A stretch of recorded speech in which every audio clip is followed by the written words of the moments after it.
Continuous disclosure is back in the spotlight this week, with Leighton Holdings copping a $300,000 penalty and David Jones in a trading halt ahead of its profit announcement tomorrow.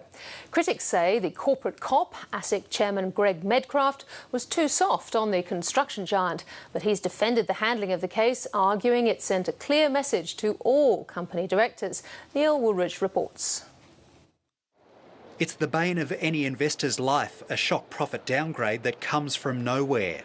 What's most frustrating for me is when you see the share price go down 15 or 20% and then they come out with the announcement. But the corporate regulator says generally companies are meeting their obligations to keep the market informed. And just make sure that, you're comfortable in your own governance practices. And I think that, that's the message that we wanted to get out there, that it's very, it's a timely reminder, but at the end of the day, I think that the level of continuous disclosure is actually quite good. I think at the top end of the market, at the big end of town, it's quite good. At the smaller minnow end of the town, it can be quite disgraceful at times. But this week it was one of those bigger companies, Leighton Holdings, censured for its disclosure practices. The construction giant agreed to a $300,000 fine without admitting liability over a near $1 billion turnaround in its earnings guidance last year. ASIC has come under fire for going lightly on a major company, but Chairman Greg Medcraft has defended the outcome. They've paid the infringement notices. There's a forward-looking process in terms of, they've actually got to go and appoint an independent consultant to actually go and look at their processes.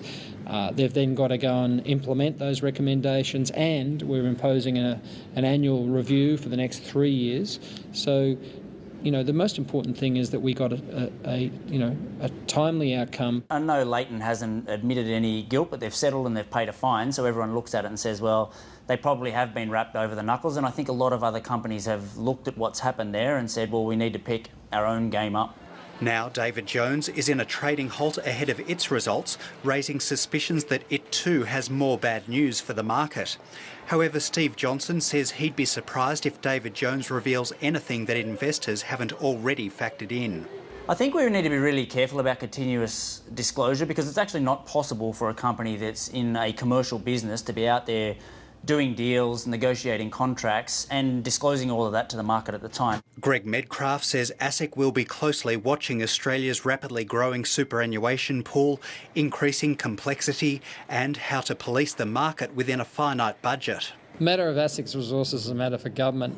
My job is to take the resources we have and to leverage them to the best of our ability. Which in the future may mean more settlements like the one with Leighton Holdings rather than lengthy and potentially risky court cases.